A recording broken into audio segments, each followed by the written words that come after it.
What is up, guys? Welcome back to the Lean and Mean Academy. Another truck talk in the house. Going to the post office right now, so probably not going to be a very long ride. But I had an idea. I have a little boy, and being a father has changed my life in all ways for the better. It's been a challenge. It's been the most challenging part of my life, but definitely the most gratifying.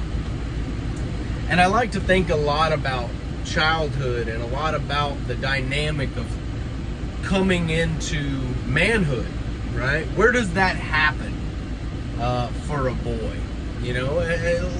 For boys, we don't have any tangible signal that we have become a man, right? Women, they do. When they hit 12, whatever, they start bleeding, okay? And that obviously is probably pretty traumatic for a young girl, but it is definitely a signal that she has come into biologically what womanhood would be. She is no longer a child in that regard. I'm not going to get into the details of all that and what everyone thinks. Biologically, that's what it is. And there is a clear signal. But what I'm saying is boys don't have that. We're very unfortunate. People are like, well, the deepening of the voice. Yeah. Some boys start getting that around 12, 13. Some get it around 15. There is no clear idea of when a boy becomes a man. And so, being a father of a little boy, I study that all the time. I study this. And what is the most appropriate way to guide him? And not to necessarily make things easier on him, because I believe trials make you. They make you grateful for the good times. And after you come out the other end of a very tough point in your life, you were no longer the same. You were stronger. You were unstoppable. You know how to handle these certain situations. And the only way to get that is to go through it. There is no skirting it. But I was thinking a lot about this dynamic. I'm always in something. My son's 8, so thinking about ways to appropriately talk to him about certain higher level things, right? How do I condense a high level thought into a word, right? One of my favorite ways is he's got a little girlfriend right now, right? He's 8 years old. But he's got a little girlfriend. He is just all about this girl. And I was very interested in why, because a lot of men go through life and they're in scarcity with women, and no one ever talks to them about this, right? No one ever talks to them about their value that they bring to the relationship. Everyone wants to talk about what the girl apparently brings to the relationship, or the woman, right? And this chivalrous, self-sacrificial thing that a man is expected to do, to take the bullet, and all of these weird ideas that Disney has put on us. And so I thought of an amazing way to ask him about her. And I said, is she kind to you? And that to me was the most powerful way, because it wasn't, is she nice? I don't teach my son to be nice. We teach kindness. And that is not nice. Nice is kind of slimy. Kindness is much different. Kindness is filled with empathy, filled with compassion, but also kind to yourself, taking no bullshit, right? So kindness is one of those ways that I have analyzed how to speak to him about her. And that's it. That's all I talk to him about. Is she kind to you? And he goes, Dad, she is kind to me. Well, then, right now at 8 years old, okay, that's it. That's the only point of the discussion, and it goes no further. But I was also thinking today about that boyhood transition into manhood. And a lot of you guys who watch my channel are men. I got a few ladies out there, but this is mainly directed at the guys. When you're a boy and you're playing football, you're playing a sport, whatever, I played football, there is a value in the effort, right? Think about this. You can miss the tackle and the kid scores on you. But if you are on film, hustling your ass off, and you laid a lick, you put your body out there and you hit him as hard as you could, and he still ran over you, in the film room, the coach will still have value for the try. Right? He'll look at you and say, son, I wish you would have made that tackle. But I'm going to tell you guys, if there's somebody, and you need to take an example from somebody about hustle, it's this guy right here. There was some points for that. Right? If you studied all night as a teenager, and your parents saw you studying all night, you weren't cheating, you weren't playing video games or nothing. You were actually studying, but you still made a C- on the test. Your parents would say, well, you did your best.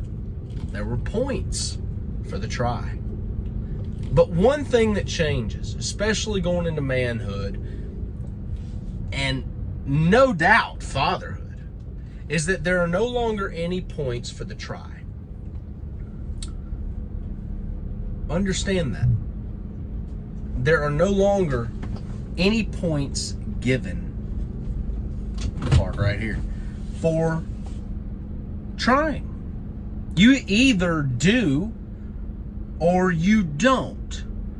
A man has that performance burden towards his family as a provider to perform. Does that feel like a lot of weight? Well, try it with no air conditioning. Wasn't that long ago. There are no more points given for effort. There is no coach who's going to smooth over you missing the tackle and them scoring the touchdown, right? You're either closing on your jobs or you're making up excuses about why you can't. There's no more points for trying. And that's great. Some people are like, man, that sounds grim. No, to me, it sounds amazing. Because finally, there's a foundation, a concrete surface. It's not quicksand for you any longer. It's not wishy-washy, like a lot of boyhood is, right? You get caught with taking something from a store as a young kid. What does the owner do? He chastises you and looks at your parents, and they make a lesson about it. What happens as a man? You go to jail. That's what happens. There are no more points for trying, but the sad thing is, as a man, we don't ever have the concrete moment that we cross the threshold. No one ever says, okay, today you're a man. Today there are no more points for trying. And the expectations are this, or you lose. As Master Yoda would say, there is no, do or do not. There is no try. So I want you guys to really understand. Stop giving yourself points for trying. Some of you really need to hear that. Give yourself points for closing. Give yourself points for doing the most powerful movement for your business that you possibly can multiple times a day. See, the trying is in going and WD-40ing all the fittings on your rig. Ain't doing shit. You could go close $2,000 roof cleanings and go replace every damn fitting on the rig. But you're making up stuff. You're making up stuff in the resistance of doing it. I really wish sometimes that we didn't have any air conditioning anymore. I think air conditioning might be the bane of our existence. It has created so much laziness, so much excuse making, so much obesity. Think if you would just, back in the day, you just sweat by default. Shit, you could double your calories burned just by existence.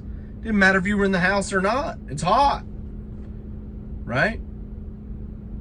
There was a time, way back, that trying had no points either. There was no value in it. You either planted, you watered, and you reaped a harvest in reality, or you didn't eat. Wow, what a wonderful time. That's so beautiful because it's honest.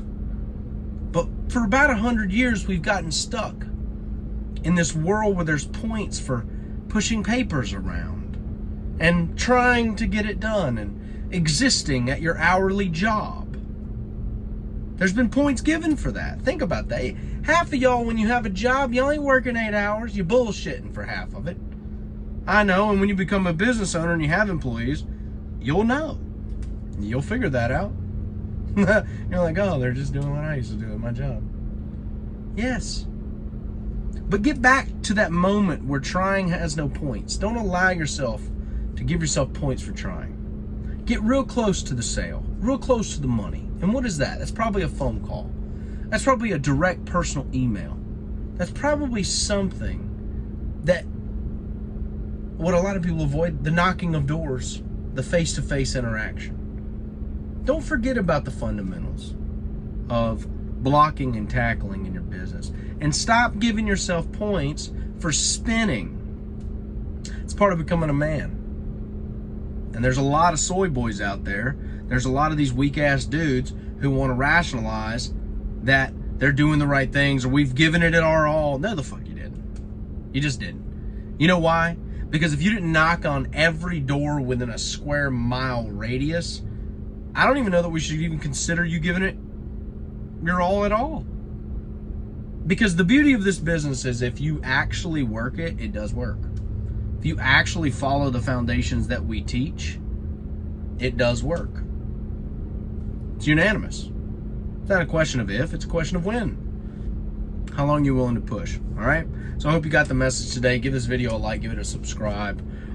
If you're wanting to learn more, if you want to start your pressure washing business off on the right foot, the flagship course of the industry, thousands of guys around the globe have taken the Local Domination course, okay? It's one of those courses that has been around for about 1.5 years. We definitely updated it into 2022 for the Facebook ad strategy. It's got rave reviews. A lot of the guys in the inner circle who are crushing it started with the Local Domination course 1 or 2 years ago, and now they're doing 30, 40,000 a month in their pressure washing business. So that's really gratifying and cool to see for us. We love seeing guys be successful and opening up those freedom doors in their life where they can control their time, control their schedule, and be with their family and, you know, wake up at 9, go to work at 10 a.m. and stop at 3 if you want to, right? What a great life to be able to have that autonomy. So go ahead and get that course. It'll be the first link in the description, first link in the comments. I'll see you guys in the next Truck Talk, baby. Let's go. This is the best place to be if you're starting a pressure washing business. Some of the things that they teach and sticking to the blueprint, I've already seen the results. Man, this page has done a lot for me. I've landed a lot of big jobs. Anything, questions that I have, I just search inside the page itself and I could find answers and other things that I didn't even think about. This group has literally changed my business crazy amounts within the past month. It's awesome. I've gotten a lot of clicks out of it, a lot of info. Got a phone call today, scored a job off of that. It's a support group to help us local small pressure washing owners to really grow our business and expand it and help us stand out in our marketplace.